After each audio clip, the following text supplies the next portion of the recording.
सवीर्यं करवावहै तेजस्विनावधीतमस्तु मा विद्विषावहै। प्रेम से बोलो सच्चिदानंद भगवान की जय।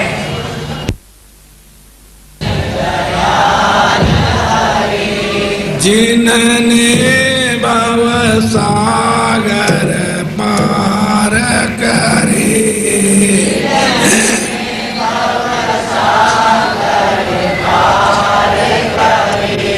जब सुने ज्ञान के बचन भरे,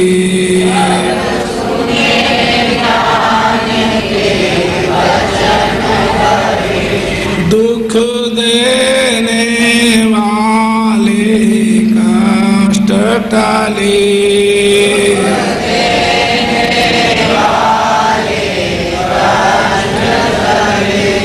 जय सतगुरु दीन दयाल हरे।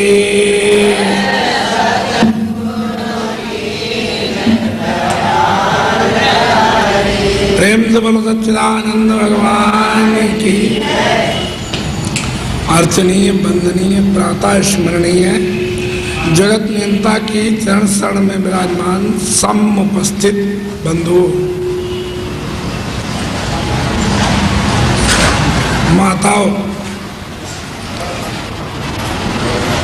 और बच्चे नहीं हैं,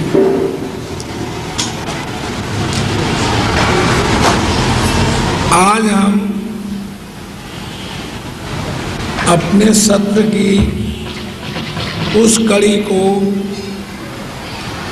तोड़ते हैं जिस कड़ी में मोह का जो जाल है वो समाप्त हो जाए।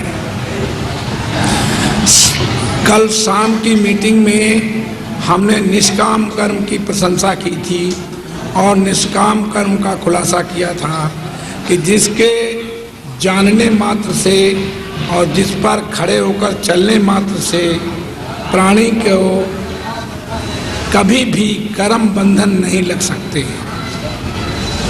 तो कर्म बंधन से छूटने के लिए कल हमने निष्काम कर्म की प्रशंसा की थी और आज हम मोह भंग करने की बात कह रहे हैं। ये मोह कैसे भंग होता है? मोह रूपी तुलसीदास ने लिखा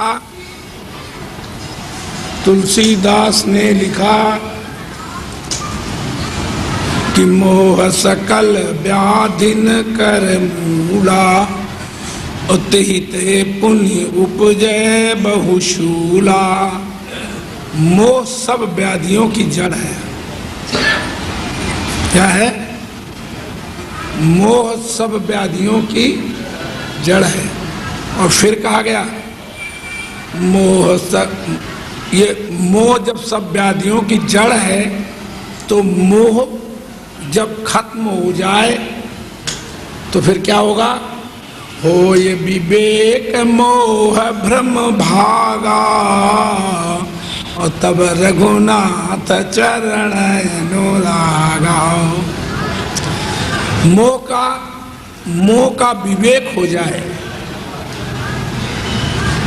तो ये जो हमारा और परमात्मा के बीच में जो दूरी है वो अपने आप छूट जाएगी, अपने आप भंग हो जाएगी। तो उसी चर्चा को मैं कर रहा हूं कि हो ये विवेक मोह भ्रम भागा, और तब रघुनाथ चरण अनुरागा। उस समय तुम अपने भगवान में अनुराग समझना जब तुम्हारा मोह भंग हो। जैसे हम एक उदाहरण बताएं कि ज्ञान तब फलित होता है जब अहंकार पहले नष्ट हो जाता है। क्या मैंने कहा? ज्ञान तब फलित होता है जब अहंकार पहले नष्ट हो जाता है। माने अहंकार के रहते हुए ज्ञान फलित नहीं होता, हो ही नहीं सकता। अगर अहंकार भी बना रहे और ज्ञान भी हो जाए, ये नहीं हो सकता। इसलिए हम अहंकार की जब परिभाषा बताते हैं तो हम तुमसे लोगों से ये बात कहते हैं कि अगर अहंकार से तुम्हें ऊपर उठना हो तो अहंकार को समझो पहले कि किसे कहते हैं। तो अहंकार सिर्फ दो वस्तुएं हैं दुनिया में। कौन कौन? एक नाम और दूसरा रूप। ये दो चीजें अहंकार है, बाकी कोई चीज अहंकार संसार में नहीं है। नाम और रूप अहंकार है और इसी नाम रूप में लिपट करके, चिपट करके या बंधकर सारा संसार दीन दुखी हो रहा है। और इस दीन दुखीपन से छूटने के लिए वेद शास्त्रों में, रामायण में ये कहा गया कि हो ये विवेक मोह भ्रम भागा और तब रघुनाथ चरण अनुरागा। हो ये विवेक। किसका विवेक हो? किसका विवेक हो? केवल मोह का। आखिर ये मोह क्या चीज है? तो हमने तुम्हें बताया कि, और ये बात तुम्हें मैं समझाना चाहूंगा कि मोह क्या वस्तु है। तो आइए सावधानता पूर्वक आप इस बात को सुनिए और आप समझ जाएंगे। अपनी बुद्धि मेरे साथ लगाइए। यानी विवेक करना पड़ेगा तो क्या करना पड़ेगा? तुम अपनी बुद्धि जरा मेरे साथ लगाइए, गफलत में ना बैठिए। ये गफलत का समय नहीं है। अच्छा, तो क्या करें महाराज? तो आइए हम बताते हैं। करना आपको ये पड़ेगा कि आप अपनी बुद्धि फैला करके पूरी दुनिया में देखो, जहां तक मन बुद्धि तुम्हारी जाती है वहां तक जो कुछ दिखता है, जैसा दिखता है, जहां दिखता है, उसको जरा विवेक करके आप देखें। क्या देखें? कि सूरज, चंद्रमा, पृथ्वी, वायु, अग्नि, जल और आकाश, कारण, महाकारण, मय तत्व, हिरण्यगर्भ इत्यादि, ईश्वर इत्यादि किसने बनाए?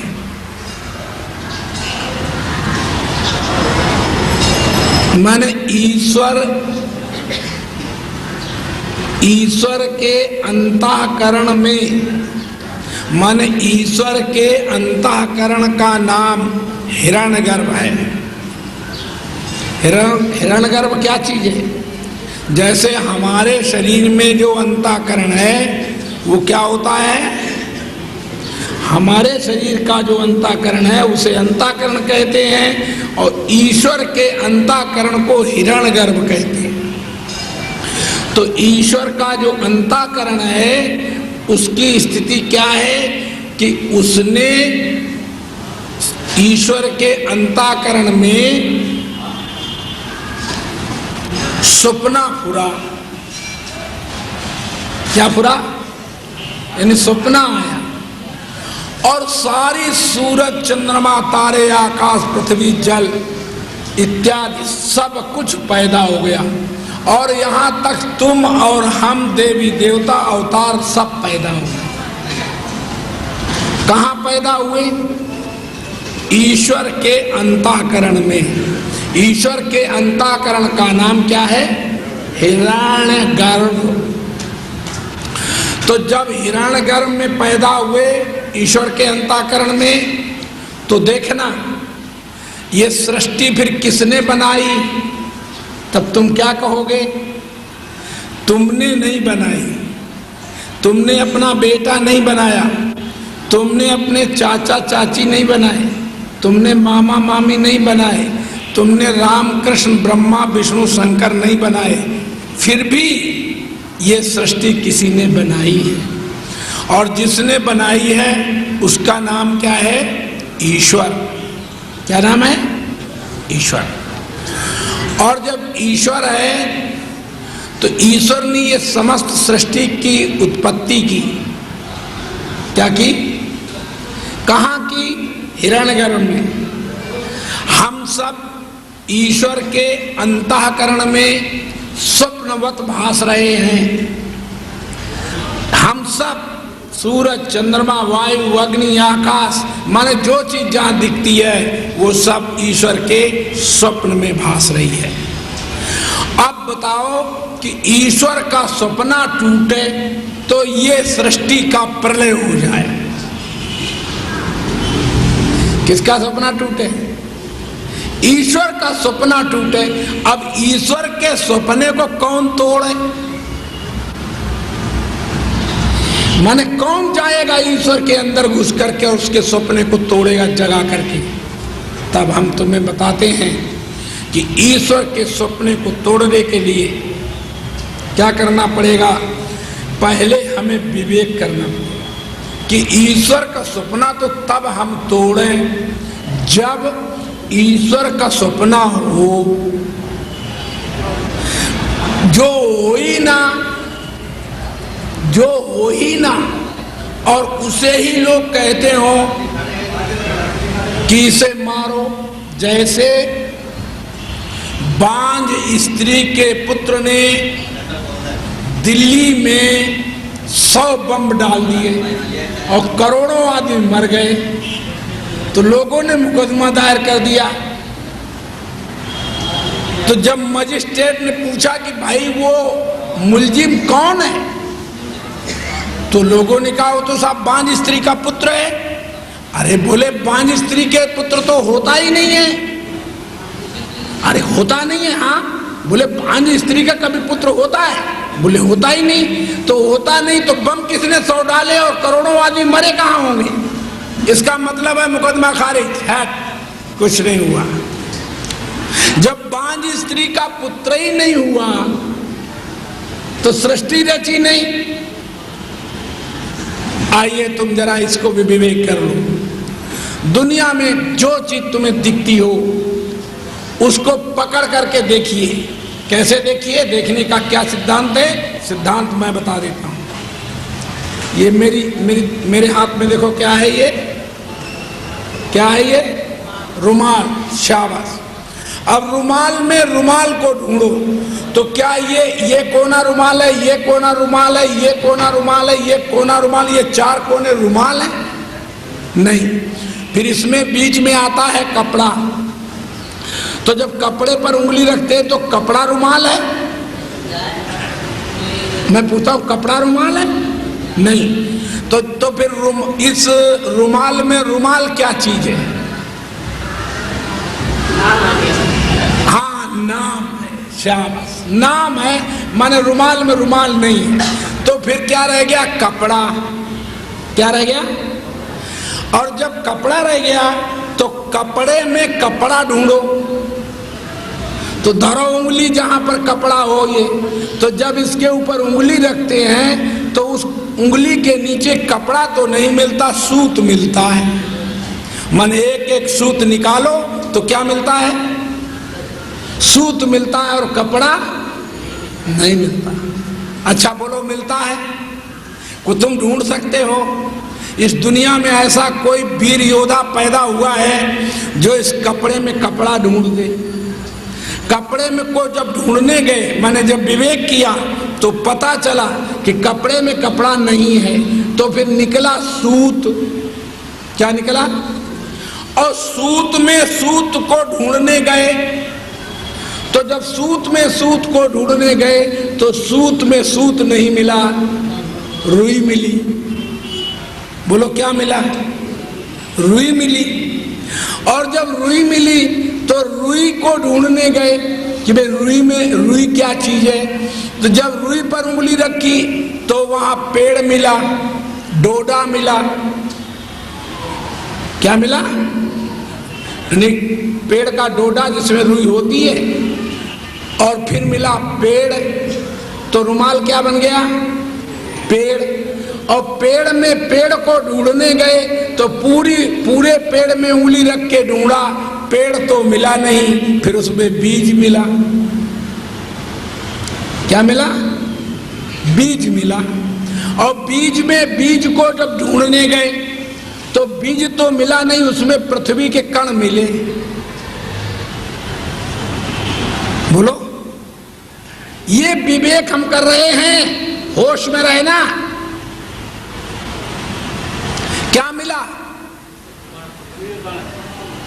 पृथ्वी के कण मिले, और पृथ्वी के कण को जब ढूंढने गए तो वहां पर कण में अणु परमाणु मिले,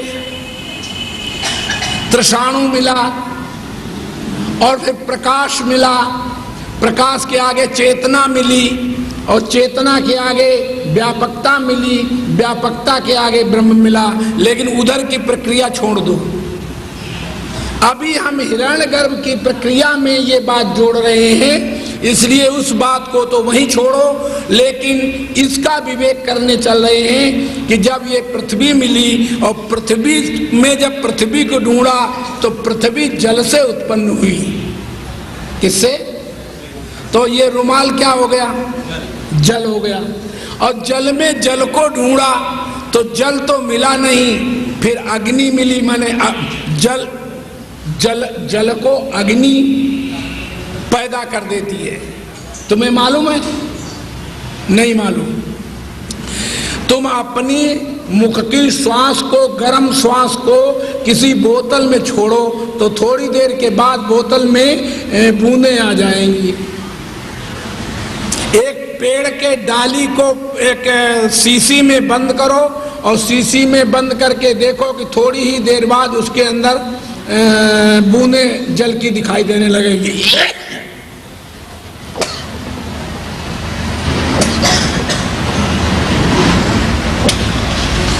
तो जब जल दिखाई देने लगे, यानी बूंदें दिखाई देने लगेंगी, तो बूंदें कहां से आई? गर्मी से, माने अग्नि से। किससे आई? अग्नि से जल पैदा हुआ। और जल से और अग्नि किससे पैदा हुई? वायु से। किससे पैदा हुई? और वायु में जब हमने वायु को ढूंढा तो वायु तो मिला नहीं, आकाश मिला। आकाश माने खाली, आकाश माने खाली मिला। खाली किसे कहते हैं? तुम्हारी आंख और मेरी आंख के जो मध्य में ये जगह खाली दिखाई दे रही है, इसका नाम आकाश है। तो जब ये आकाश मिला, फिर हमने आकाश में आकाश को ढूंढा कि आकाश किसे कहते हैं। तो आकाश में के आगे होता है कारण। माने देखो, याद रखो, कोई भी चीज होती है तो उसका कारण अवश्य होता है। क्या होता है? उसका कारण अवश्य होता है। तो जब कारण अवश्य होता है तो आकाश के पहले क्या था? कारण। अब कारण मिला। अच्छा, यही रुमाल कारण बना कि और कोई? और कारण में कारण को ढूंढा तो महाकारण मिला। अब रुमाल क्या हो गया? महाकारण में महाकारण ढूंढा तो महतत्व मिला। क्या मिला बेटा? महतत्व मिला। और महतत्व में महतत्व को ढूंढा तब हिरण्यगर्भ मिला। क्या मिला? ये हिरण्यगर्भ हो गया रुमाल। और हिरण्यगर्भ में जब हिरण्यगर्भ ढूंढा तो हिरण्यगर्भ नहीं मिला, हिरण्यगर्भ में मिला ईश्वर। ईश्वर का अंतःकरण का नाम हिरण्यगर्भ है। तो क्या मिला? रुमाल क्या हो गया? ईश्वर हो गया। और ये सृष्टि किसने बनाई? बोलो, ये सृष्टि किसने बनाई? कोई ऐसा माँ बाप दुनिया में पैदा नहीं हुआ जो एक पुत्र को या एक पुत्री की एक उंगली, एक हाथ को बना दे। गर्भ में बनाने वाला ईश्वर ही है। तुम्हें ईश्वर ने बनाया है, तुम्हें किसी माँ बाप ने नहीं बनाया। तुम कभी खबरदार ये बात सोचना कि हमें किसी ने बनाया है। नहीं, हमको किसी ने। फिर से सुनिए, हमको किसी ने नहीं बनाया, ईश्वर ने बनाया है। और ईश्वर ने क्यों ईश्वर ने कहां से मटेरियल लिया, कहां से क्या चीज ली और कैसे बना दिया? तो आइए तुम्हें बताता हूं। अब तक तो हम हम ईश्वर तक इस रुमाल को ले गए, ठीक है ना।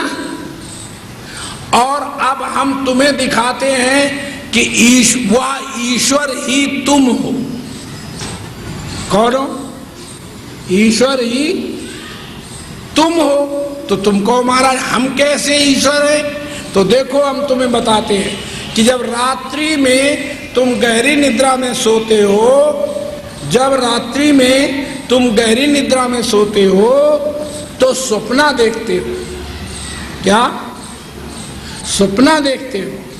तो जो सपने में पद पदार्थ, प्राणी पदार्थ, स्त्री पुत्र और हवाई जहाज, सूरज चंद्रमा दिखते हैं, माता पिता बंधु भाई दिखते हैं, तो सच्ची बताओ उन माता पिता बंधु भाइयों को किसने बनाया?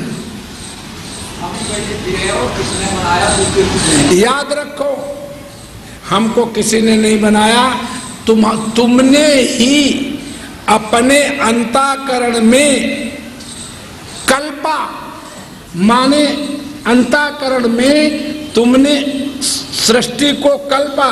हवाई जहाज तो दिखने लगा, वो आ रहा है, सूरज वो निकल रहा है, चंद्रमा, देवी देवता अवतार, पति पुत्र पत्नी, माता पिता बंधु भाई, किसने कल्पे?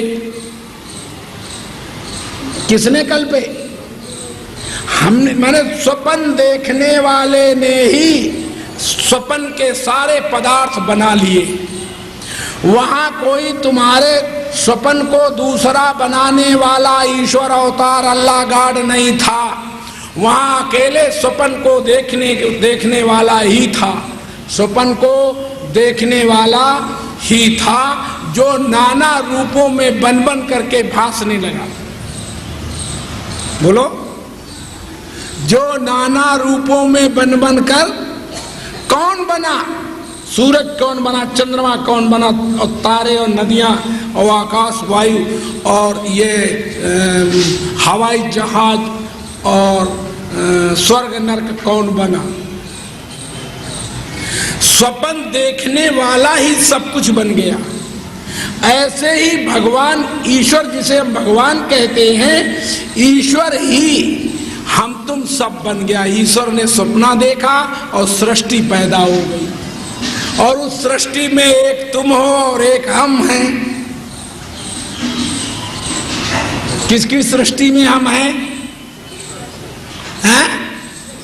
हम ईश्वर की सृष्टि में हैं। इसलिए कुछ लोग कहते हैं कि तुम और हम अगर भगवानी हैं तो तुम एक काम करो, लो पानी बरसा दो, लो पानी को हटा दो, लो सृष्टि को हमारी बुद्धि ब्रह्मा के समान कर दो। तो तुम पागल हो कि नहीं? सपना किसी दूसरे का और ठीक करें हम, तो हम तुम्हारे गुलाम है कि उसके गुलाम है जिसका जो सपना देख रहा है? हम किसी के सपने में जाएंगे? हम किसी के, ईश्वर किसी का गुलाम नहीं है, उसका नाम ईश्वर है। जब तुम सपना देखते हो और स्वप्न में प्राणी पदार्थ देखते हो, तो जब प्राणी पदार्थ देखते हो तब तुम उन स्वप्न के प्राणी पदार्थों को, उन प्राणी पदार्थों के ईश्वर हो। कौन हो तुम? किनके? जो हम स्वप्न में बना लेते हैं उनके हम ईश्वर हैं। ये जो सृष्टि दिख रही है इसका ईश्वर ही कारण है, ईश्वर ही इसका बनाने वाला है। अच्छा, तो अब समझ गए होंगे कि ये सृष्टि किसने बनाई? मनुष्य ने सृष्टि नहीं बनाई, ये ईश्वर रचित सृष्टि है। और दूसरी सृष्टि का नाम है ईश्वर और जीव रचित सृष्टि, ये दूसरी सृष्टि है। और तीसरी सृष्टि है जीव रचित। तो इन तीनों सृष्टियों का वर्णन हम कर सकें, और फिर इसके बाद एक मोह रचित सृष्टि है, वो चौथी सृष्टि है। तो ये चारों सृष्टियों का वर्णन हम जब तुम्हारे सामने प्रस्तुत करें और तुम उसे समझ सको तो मौज आ जाएगी। तुम्हें ये सृष्टि दुखदाई नहीं रहेगी। जो अभी सृष्टि दुखदाई सुखदाई मालूम होती है कि नहीं? कहते हैं महाराज ये सृष्टि बड़ा कष्ट देती है, लेकिन हमने देखना है कि सृष्टि क्या बड़ा कष्ट देती है, क्या देती है। तो आइए देखें कि जर्मन, फ्रांस, रूस, अमेरिका और हिंदुस्तान और जितने भी राष्ट्र दुनिया में हैं, सब में जो स्त्री पुरुष पेड़ पौधे नदियां तालाब जो चीज बने हैं वो सब किसके द्वारा बने हैं? बोलो, ईश्वर द्वारा। अच्छा, तो साथ ही साथ एक बात और समझ लो, तुम्हारे अम्मा बाप भाई बंधु मामा चाचा ये किसने बनाए हैं? ये भी उसी ने बनाए। बोलो, ये किसने बनाए? ये भी उसी ने बनाए। तो समझना होगा कि अमेरिका में यदि बम गिरे और लाखों आदमी मर जाएं, तो हमें समझना होगा कि जो लाखों आदमी मर गए हैं तो उनके मरने से हमें रोना आएगा?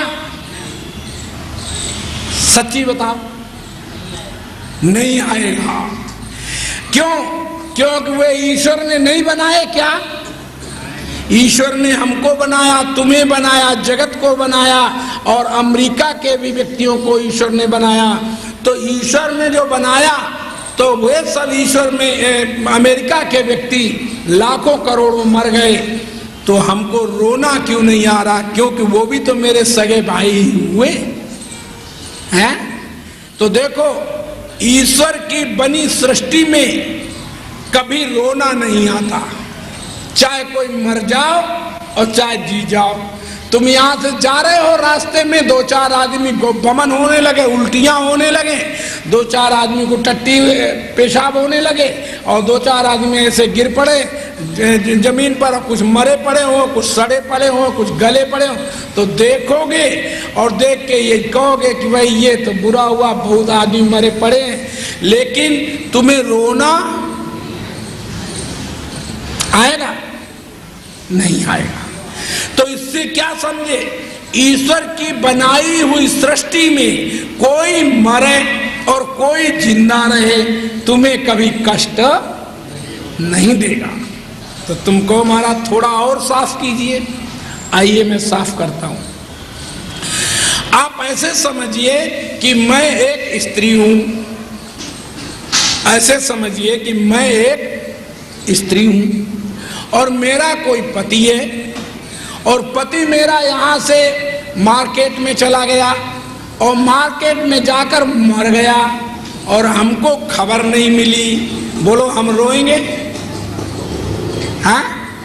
तो पति मर गया तो हमको सिर धुनना चाहिए, क्योंकि पति के मरने से दर्द होता है।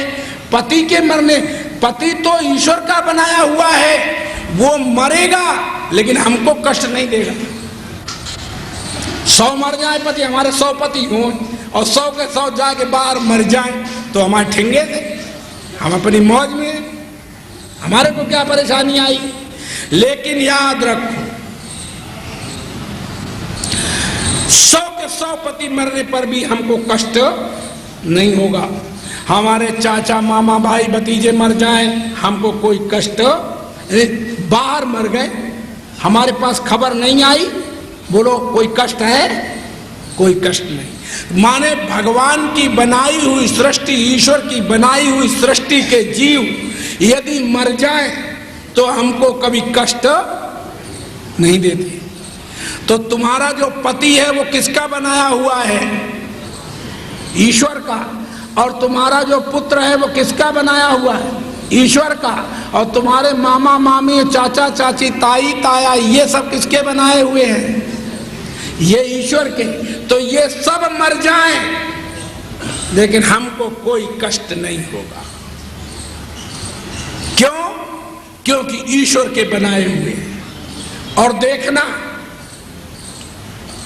सावधानता पूर्वक, मामा मामी चाचा चाची पति पुत्र जितने भी संसार में मेरे हैं वे सारे के सारे वहां जिंदा हैं, वो नहीं मरे, वो नहीं मरे।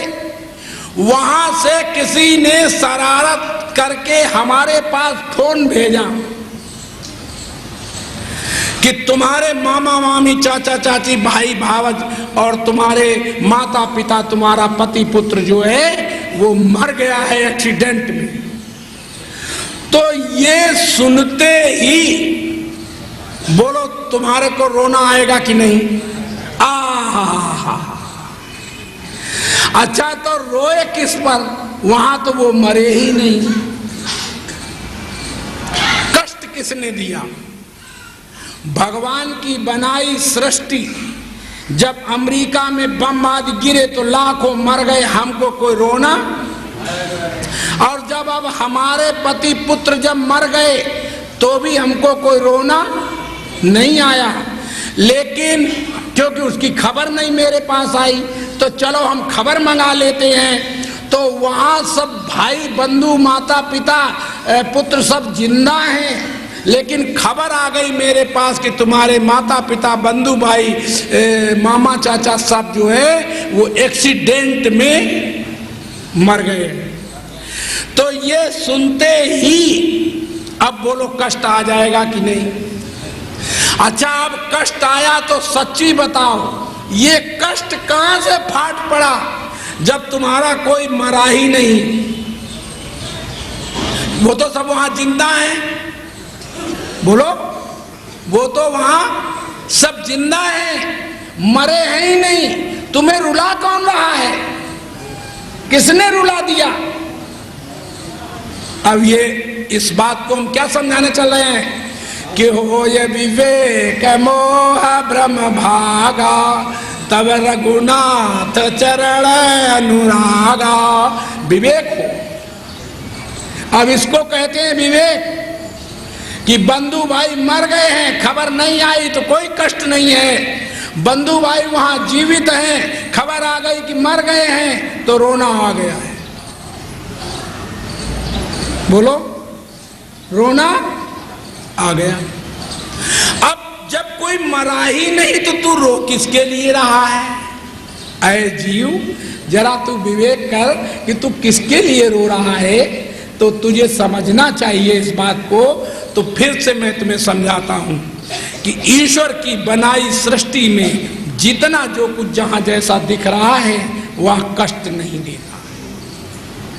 बोलो मरे या जिंदा रहे कष्ट नहीं देती, बल्कि तुम्हें पालते हैं। बल्कि क्या करते हैं? तुम्हें सुख तो देते हैं परंतु दुख जल्दी नहीं देते। अच्छा, एक सृष्टि का वर्णन मैंने किया, अब दूसरी सृष्टि है ईश्वर और जीव ने बनाई है मिलके, मिश्रित सृष्टि, मिली जुली सृष्टि। मिली जुली सृष्टि का क्या अभिप्राय है? तो आइए मैं बताता हूं कि मिली जुली सृष्टि का ये अभिप्राय है क्या। देखिए पृथ्वी को किसने बनाया? बोलो ईश्वर ने। अच्छा ठीक है। और जब पृथ्वी को ईश्वर ने बनाया तो उसको जोता खोदा किसने? और गेहूं किसने बोए? तुमने। और पौधा खड़ा होकर निराई गुड़ाई सिंचाई किसने की? तुमने। तो ईश्वर ने केवल बीज को अंकुरित कर दिया। बीज बोया तुमने, बीज को अंकुरित कर दिया, बड़ा कर दिया, सिंचाई गुड़ाई की तुमने। और उसमें जो फल गेहूं पैदा हुआ, बोलो क्या पैदा हुआ? वो किसने बनाया? वो बनाया ईश्वर ने। तुमने तो केवल जड़ों में पानी दिया है। क्या दिया है? जड़ों में पानी दिया है, खाद दी है, घास खरपतवार निकाले हैं, लेकिन तुमने गेहूं का एक दाना भी नहीं बनाया। बोलो किसी ने बनाया? कोई ऐसा दुनिया में वैज्ञानिक पैदा हुआ है कि गेहूं का एक दाना बना दे? तुम बना सकते हो? नहीं। ठीक बात। तो देखो, कुछ अगर हम न बोते तो ईश्वर भी एक दाना नहीं बना सकता था। बोलो, बना सकता था? तो कुछ कुछ हमारा उसमें हिस्सा है और कुछ कुछ ईश्वर का योगदान है। तो जो गेहूं पैदा हुआ वो कैसा है? मिश्रित सृष्टि। कैसी है? मिली जुली सृष्टि। जैसे उदाहरण और लो, मिट्टी किसने बनाई? मिट्टी के एक कण को भी किसी वैज्ञानिक ने नहीं बनाया। वैज्ञानिक ईश्वर की बनाई सृष्टि को लेकर के उसमें तालमेल इधर उधर मिला मिलू करके कुछ ना कुछ बना देता है, लेकिन मिट्टी का एक कण कोई वैज्ञानिक नहीं बना सकता। अगर मटेरियल ईश्वर की सृष्टि से ना ले तो मिट्टी जो है, पृथ्वी जो है, वो ईश्वर ने बनाई। और मिट्टी को लेकर के ईंटें किसने बनाई? बोलो, ईंटें किसने बनाई? मनुष्य ने बनाई। और मनुष्य ने ईंटें बनाकर ये दीवारें किसने बनाई? ये मनुष्य ने बनाई। तो अब ये सृष्टि कैसी हुई? मिली जुली, कुछ तो ईश्वर की और कुछ तुम्हारी। तुम्हारे कपड़े आदि जो हैं, ये कैसी सृष्टि है? मिश्रित सृष्टि। इसमें रुई तुमने नहीं बनाई, लेकिन रुई को काट के सूत बना करके कपड़ा को बुन लिया। ये किसने बनाया? ये मनुष्य ने बना लिया। बोलो, ये मनुष्य ने बना लिया। फिर से गौर कीजिएगा कि अब जो जहां तुम्हारी मन बुद्धि जा रही है, वहां तक जो दिख रहा है वो सब मिश्रित सृष्टि में आता है कि नहीं? बोलो, जैसे देखिए, सूर्य दिख रहा है, सूर्य को तुमने नहीं बनाया, ठीक है कि नहीं? बोलो बोलो, कि बनाया? नहीं बनाया। लेकिन सूर्य में जो प्रकाश निकल रहा है उसको किसने कह दिया कि ये प्रकाश है? उसमें गर्मी निकल रही है, उसको गर्मी नाम किसने दिया? तुमने। और उसमें जो रंग है उसका नाम किसने दिया? तुमने। और उसमें जो गुलाई है उसका नाम किसने दिया? तुमने। तो सूर्य कैसी सृष्टि हुई? मिश्रित, मिली जुली, कुछ कुछ तो भगवान की और कुछ कुछ हमारी। सूरज नाम अगर हम न देते तो ठेंगा था सूरज। सूरज होता तो बना रहता, अपन को क्या लेना? बोलो, उसका नाम तो हमने रखा है ना। वो तो ईश्वर का बनाया हुआ है, लेकिन प्रकाश ईश्वर का बनाया हुआ है, लेकिन प्रकाश का नाम किसने रखा है? हमने रखा है ना। तो कैसी सृष्टि हुई? मिली जुली, कुछ कुछ भगवान की और कुछ कुछ हमारी। समझ गए होगे? अब देखना है कि मिली जुली सृष्टि जो है इसको ढूंढना है। क्या ये मिली जुली सृष्टि हमको कभी कष्ट दे सकती है? क्या हमको कभी रुला सकती है कि नहीं रुला सकती है? हमको पालती है कि नहीं पालती है?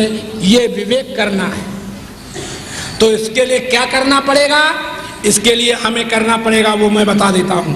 देखिए क्या करना पड़ेगा। ये देखना है, एक व्यक्ति बोला कि हम तो महाराज इस सृष्टि से पार जाना चाहते हैं। तो कहा भैया बताओ, अच्छा ईश्वर की सृष्टि से कोई संन्यास ले सकता है? ईश्वर की सृष्टि से कोई अलग हो सकता है? बोलो, मर जाने पर भी तुम ईश्वर की सृष्टि से अलग नहीं हो सकते। जहां तुम्हारी लाश फेंकी जाएगी वहां भी ईश्वर की बनाई हुई सृष्टि ही होगी, उसी के ऊपर फेंकी जाएगी। तो ईश्वर की सृष्टि से हम अलग भी नहीं हो सकते। और ईश्वर की सृष्टि से संन्यास तो तब हम ले सकते हैं जब ईश्वर की सृष्टि हमको कष्ट देती। हमको तो ईश्वर की सृष्टि और पालती है, मौज देती है, लहलहाती है, हैं? और वीरानियां और खुशहालियाँ सब चीज़ ईश्वर की सृष्टि में है, तो सब चीज़ें हम देख देख करके प्रसन्न होती हैं। तो वो तो हमें पालती और रुलाती भी नहीं। अच्छा, दूसरी बात चलिए, ईश्वर और जीव की मिली हुई सृष्टि में देखते हैं कि क्या ईश्वर और जीव की मिली हुई सृष्टि को हम त्याग सकते हैं अथवा हमें ये कष्ट देती है कि नहीं। तो जरा गौर करो, हमने ईश्वर की सृष्टि को बनाया, क्या किया, कैसे बनाया कि ईश्वर का तो मटेरियल है, मिट्टी है, और दीवारें हमने बना ली। ईश्वर ने लकड़ी बनाई, पेड़ बनाया, और लकड़ी के दरवाजे हमने बना लिए। बोलो, ईश्वर ने जो चीज बनाई उसकी बनाई हुई चीज में हमने कुछ का कुछ बना लिया, तो मिश्रित मिली जुली सृष्टि हुई कि नहीं। बोलो, कुछ कुछ हमारी, कुछ कुछ ईश्वर। अब हमने देखना है कि जो मिली जुली सृष्टि है ये हमको पालती है कि नहीं। बोलो, ये और जैसे अभी आज बारिश रात्रि में हुई थी, तो अगर ये छत ना होती, ये हॉल ना होता, तो सच्ची बताओ फिर सत्संग हो सकता था? नहीं हो सकता था। तो ईश्वर की बनाई सृष्टि, ईश्वर और जीव की बनाई सृष्टि हमको पाल रही है, हमको पाल रही है। और इसको अगर हम त्यागना चाहे तो कोई कहे कि महाराज हम तो इस सृष्टि से बहुत ऊब गए हैं और इसको हम त्यागना चाहते हैं। तो उनका भाई तू त्याग दे। तो दूसरे का मैं अब अन्न खाना बंद कर देंगे आज से और जंगल चले जाएंगे, तो जंगल में फल खा लेंगे। अब मकानों में नहीं रहूंगा, पेड़ों के नीचे रह लूंगा। लेकिन जब तुम वहां जाओगे जंगल में, तो सच्ची बताओ फल तुमने बनाया कि किसी दूसरे ने? ईश्वर के बने हुए फल है, तुमने नहीं बनाए। और जब वहां जाओगे जंगल में, तो जहां पर लेटना बैठना चाहोगे तो वहां पर जमीन को साफ करके ही लेटे बैठेंगे कि वहां पर सफाई करोगे कि नहीं? हैं? बोलो, सफाई करके। तो पृथ्वी तो ईश्वर की बनाई और सफाई जीव की बनाई हुई, तो वहां भी जाकर हमें मिश्रित सृष्टि मिली। फल तो ईश्वर का बनाया हुआ है, लेकिन उसको धो करके और काट करके मणियां करके उसकी गांठें वगैरह अंदर की निकाल के और फिर तुम छोल छाल के खाओगे, तो फिर ये ईश्वर का बनाया हुआ फल। और तुमने क्या किया कि उसको काट पीट करके साफ सूफ करके और फिर खाया। तो कैसी सृष्टि हुई? मिली जुली। मिली जुली सृष्टि से क्या तुम अलग हो सकते हो? मिली जुली सृष्टि भी हमको पालती है। बोलो बोलो, पालती है। मिली जुली सृष्टि को भी हमें त्यागने की आवश्यकता नहीं है, क्योंकि वो हमको पाल रही है। तो जो चीज हमको पाले, जो चीज हमको पाले, उसको त्यागने की आवश्यकता नहीं है। प्रेम से बोलो सच्चिदानंद। तो फिर से अब सुनिए जरा। अब आती है तीसरी सृष्टि जो जीव की बनाई हुई है। किसकी बनाई हुई है? जीव की बनाई हुई है, जिसमें ईश्वर ने कुछ नहीं बनाया। वो सृष्टि कौन है कि जिसमें ईश्वर ने कुछ नहीं बनाया और तुमने बना दिया? तो तुम कहोगे महाराज ये तो मैं, अच्छा जानते हो, जो सत्र में बैठा होगा वो तो जानता ही होगा, जो सत्र में नहीं बैठा होगा वो तो जानता नहीं होगा। ये तो निश्चित बात है। तुम्हें 100 गुरु मिले हो, लेकिन ये व्याख्याएं दुनिया में नहीं मिल सकती, तुम्हें ढूंढे नहीं मिल सकती। होते हैं महापुरुष, होते हैं, कभी महापुरुषों की कमी नहीं होती, लेकिन याद रखना महापुरुष की तो कमी नहीं हुआ करती। लेकिन एक ही बात तुम्हें हम याद दिलाते हैं कि महापुरुष कभी बादल बन के नहीं बरस पाते। जब से ये सृष्टि उत्पन्न हुई है तब से अब तक कोई ऐसा महापुरुष दुनिया में पैदा नहीं हुआ जो बादल बनके ज्ञान की वर्षा जिसने की हो। हाँ, वर्षा उसने की है, कितने पर? 1 2 3 4 आदमियों को ही दुनिया में उसने ज्ञान दिया होगा, और 6 7 10 50 को किसी ने ज्ञान आज तक नहीं दिया। ऐसा कभी नहीं सृष्टि में हुआ कि सामूहिक ब्रह्म ज्ञान को किसी ने किसी को दिया हो, ऐसा कभी नहीं हुआ। वेद शास्त्र इसके गवाह हैं। कौन गवाह है? वेद शास्त्र इसके गवाह हैं कि आज तक सामूहिक ज्ञान को देने वाला इस धराधाम पर नहीं आया। जो लोग ज्ञानी आए हैं तो उन लोगों ने 2-4 को ही ज्ञान दिया है। शंकर भगवान ने ज्ञान दिया तो पार्वती को दिया। किसको दिया? अकेली बिचारी है, अकेली सामने बैठी, और हमारे सामने तो हमारी लाज बची हुई है। शंकर भगवान से तो हम ज्यादा ही अच्छे हैं, क्योंकि हमारे सामने तुम कम से कम 100 200 400 तो हो ही जाते हो, 500 1000 तो हो ही जाते हो। तो मैं मानता हूं, मैं मानता हूं कि इन्हों लोगों ने जो ज्ञान दिया है, जैसे कबीर ने, जैसे अन्य संतों ने जो ज्ञान दिया है, तो कुछ एक अपने शिष्यों को दिया है, सबको धर्मदास तो लाख दुआई, सार शब्द बाहर ना जाए। इसका अर्थ क्या हुआ? तो तुम सब डिफीट खा गए, तुम जान ही न पाए। कबीर क्या कह रहे हैं? धर्मदास तो लाख दुआई, सार शब्द बाहर ना जाए। इसका अर्थ क्या हुआ? शब्द जो है वो तो वाणी है, वाणी का विषय है, लेकिन जो शब्द का अर्थ है वो वाणी से बाहर नहीं निकल सकता। माने आप समझे कि नहीं? कोई ऐसा दुनिया में शब्द नहीं है जिसका अर्थ ना हो। बोलो, कोई ऐसा दुनिया में नहीं है जिसका अर्थ ना हो। कोई वाणी, कोई शब्द ऐसा नहीं जिसका अर्थ ना हो। तो जब अर्थ सबका होता है, और मजे की बात है कि अर्थ जो होता है वो वाणी में नहीं आता,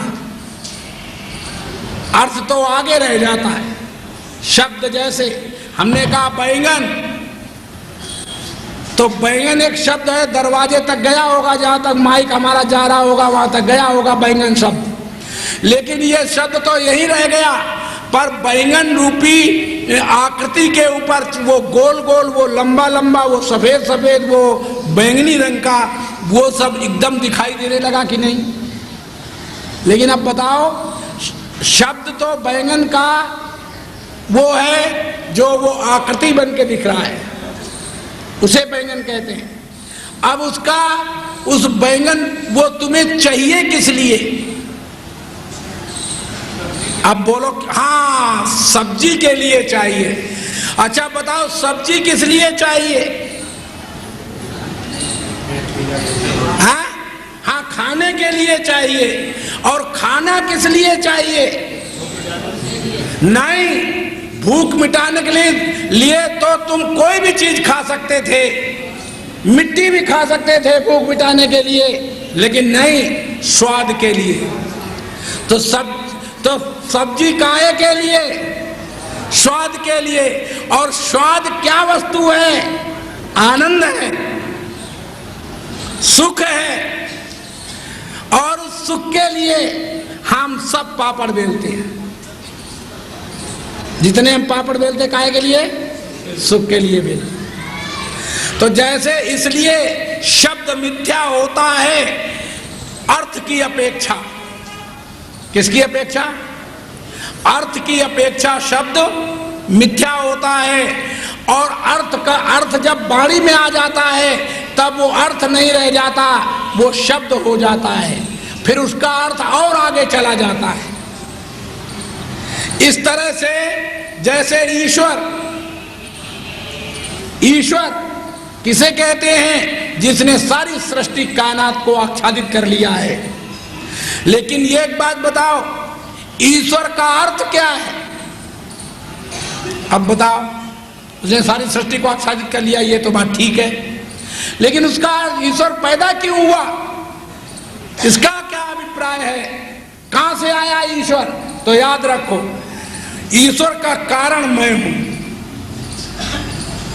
अर्थात तुम हो। अगर ईश्वर होता और तुम ईश्वर नाम रखने वाले न होते तो बोलो ईश्वर होता? हाँ, तो ईश्वर का बनाने वाला कौन हुआ? तुम ही तो हुए। तुम्ही ने तो कहा ये ईश्वर है, इसने सारी सृष्टि को बनाया है, ये सारी सृष्टि को आच्छादित कर रखा है इसने, और इसके अंदर में सारा संसार है। तो बोलो ये बात कौन कह रहा है? ईश्वर कह रहा है कि मैं कह रहा हूं? मैं कह रहा हूं। इसलिए ईश्वर का कारण कौन हुआ? लेकिन मेरा कारण दुनिया में कोई नहीं। बताओ मेरा कारण कौन है? तुम्हारी आत्मा का कारण मैं हूं, परमात्मा का कारण मैं हूं, देवी देवताओं का कारण मैं हूं, ब्रह्मा विष्णु शंकर अल्लाह गॉड का कारण मैं हूं। लेकिन मेरा कारण कौन हो सकता है? तुम बताओ, हमें किसने बनाया? भगवान ने। भगवान को तो हमने जाना है, भगवान हमने नाम रखा है, तो भगवान कैसे बना सकता हमको? जिसका नाम हम रखे, जिसको हम बनाए, वो हमको कैसे बना सकता है? याद रखो, मेरे शरीर को उसने बनाया है, मेरे मन को उसने बनाया है, मेरी बुद्धि को उसने बनाया है, मेरे प्राण को उसने बनाया, मेरी आत्मा को उसने बनाया, मेरी परमात्मा को बनाया, अल्लाह गॉड ईश्वर अवतार को बनाया। लेकिन याद रखना, अपने आप मेरे अंदर जो बैठा हुआ है भगवान बनकर, उसी ने सबको कलप लिया है। तो अपने आप सृष्टि कलप गई कि नहीं? बोलो अब तुम कौन हुए? फुल सृष्टि के मालिक हुए कि नहीं? अधिकारी हुए कि नहीं? फुल सृष्टि के तुम मालिक हो। लेकिन तभी तो होगे जब क्या हो ये विवेक मोह ब्रह्म भागा, तब रघुनाथ चरण अनुरागा। जब ये विवेक हुआ तो हम और भगवान दो नहीं रहे। बोलो बोलो, हम और भगवान दो नहीं रहे, एक ही हो गए। तो जब एक ही हो गए तो आप बताओ, मोह होगा किसी से? बोलो होगा? कोई मरे जिए सड़े गलेगा? जैसे हमारी उंगली पर पहले मोह होता है कि इसको चोट ना लगे, और उंगली यहाँ से सड़ने लगे, और डॉक्टर कहे कि ये तो हाथ काटना पड़ेगा, ना आज ही कटवा दो, कल तो पूरा कहीं काटना पड़ जाए, तो तुम कहोगे जल्दी काट दो। तो कहाँ हमें मोह है? अगर हमें मोह होता तो इसको हम कटवाते वाला? तुम अपनी खोपड़ी कटवाते कभी लोग खोपड़ी कटवाते, कभी पेट फड़वाते, कभी टांग कटवाते, कभी हाथ कटवाते। बोलो तुम्हें मोह है इस पर? पहले तो तुम्हें भयवश प्रतीत होता है, लेकिन जब तुम होश में आते हो तो तुम्हें इसका कोई मोह नहीं होता। तो अभी मैंने सृष्टि के विषय में बताया कि एक ईश्वर रचित सृष्टि है जो हमको पालती है, कभी कष्ट नहीं देती। दूसरी सृष्टि हमने बताई कि जीव और ईश्वर दोनों ने मिलकर बनाई है, वो भी सृष्टि हमको पालती है, हमें कष्ट नहीं देती ज्यादा। लेकिन एक बात याद करना, एक तीसरी सृष्टि है जो जीव रचित है, जो जीव ने बनाई। वो जीव ने कौन सी सृष्टि बनाई? तो आइए हम बताते हैं। तुम्हारा जो पति है, पति बनने से पहले वो था कि नहीं? तो था, तो परंतु पति था तुम्हारा? क्योंकि अगर वही जो था तुम्हारा पति और तुमको पकड़ के उठा के ले जाता तो सच्ची बताओ अपने को पापी पुण्य धर्मी मानते कि नहीं? हैं? अब उसके पीछे पीछे घूम रहे हो, अब कोई पाप पुण्य नहीं है, और जब वैसे पहले उठा ले जाता तब पाप पुण्य आ जाता। तो जब देखो, इसका क्या अर्थ हुआ कि ईश्वर की बनाई सृष्टि में तुम्हारा पति बनाया गया है और उस पति को पति नाम हमने दिया है। बोलो, माता पिता हमारे ईश्वर ने बनाए हैं, लेकिन माता पिता नाम हमने दिया है। बोलो, माता पिता हमने बनाए हैं, चाचा चाची हमने बनाए हैं, मामा मामी हमने बनाए हैं, गुरु पीर शिष्य ईश्वर अवतार देवी देवता आत्मा परमात्मा हमने बनाए हैं। ये जीव की बनी हुई सृष्टि है, तुमने बनाई है, इसमें ईश्वर ने कुछ नहीं बनाया। बता दो, तुम्हारे पति में ईश्वर ने कुछ बनाया? पति में, पति तो वो पहले था ही नहीं, पति तो बाद में तुमने बनाया है। और याद करो, तुम्हारे बनाए हुए आदमी जो जिन पर तुमने छाप लगा दी है, वो जब मरता है तो सच बताओ, फिर रोना चीखना आता है कि नहीं? आए है। तो किसने तुम्हें कष्ट दिया? अपनी सृष्टि ने बनाया, जो हमने अपनी सृष्टि में बनाया, वो सृष्टि ही जब मरती और जन्मती और बनती और बिगड़ती है। जब जन्मती है तो हम ढोलक बजाते हैं, और जब मरती है तो खूब सिर को पटक पटक करके रोते हैं। हमने एक बार, मैं जानता नहीं था, यही गांधीनगर के सामने हमारी एक कुटिया थी, उस जल के पास कभी मैं रहता था। आज के 20, 25, 30 साल पहले की बात है, हो सकता है ज़्यादा भी समय हो गया हो, 30 साल से भी करीब ज़्यादा समय हुआ होगा। तो मैं यहाँ रहता था, तो तब ये तुम्हारी सृष्टि, माने इधर कोई मकान वकान नहीं थे, बगीचे गीचे थे, और वो धूल उड़ती थी, और यहाँ रेहू होता था, रेहू वाली जमीन, जिसको बटोर करके लोग कपड़े धुलते साफ करते थे। ऐसा ये चटियल सब मैदान था। हम इस जंगल में खूब घूमा करते थे, और पेड़ पौधे काहे के होते थे, कीकर वगैरह, कहीं कहीं अमरूद के बाग पाए जाते थे, और कहीं कुछ नहीं पाया जाता था। ये उस समय पर ये सादरा एक जगह थी छोटी सी, तो थोड़ी सी सादरा बनी हुई थी, बाकी एक पीली बिल्डिंग थी गांधीनगर में, ऐसे ही और कोई चीज बनी हुई रास्ता यानी नहीं थी। तो तब मैं जब घूमता था, तो मैं तुम्हें अपनी बात बताता हूं, इसलिए यही तो बात है कि जब भगवान राम को, सीता को जंगल में सोते हुए देख करके जमीन पर, चटाई पर, तो जो निषाद राज था, वो उसने जब भगवान राम को, सीता को जंगल में जमीन पर लेटे हुए देखा तो रोने लगा। लक्ष्मण ने समझाया कि को न कछु सुख दुख कर दाता, निज कृत कर्म भोग सुनु भ्राता। भैया, कोई सुख दुख देने वाला दुनिया में नहीं है। निज कृत कर्म, तूने जो इन्हें अपना माना है, इन्हें भगवान माना है, इन्हें अपना माना है, मेरे को अपना माना है, इसलिए तुझे कष्ट हो रहा है। और ये इससे पहले भी जमीन पर सोते तब तू नहीं रोया था, तब तुमने उसको अपना नहीं बनाया था, इसलिए तुझे रोना नहीं आया था। अब तूने अपना बना लिया है, इसलिए तुझे रोना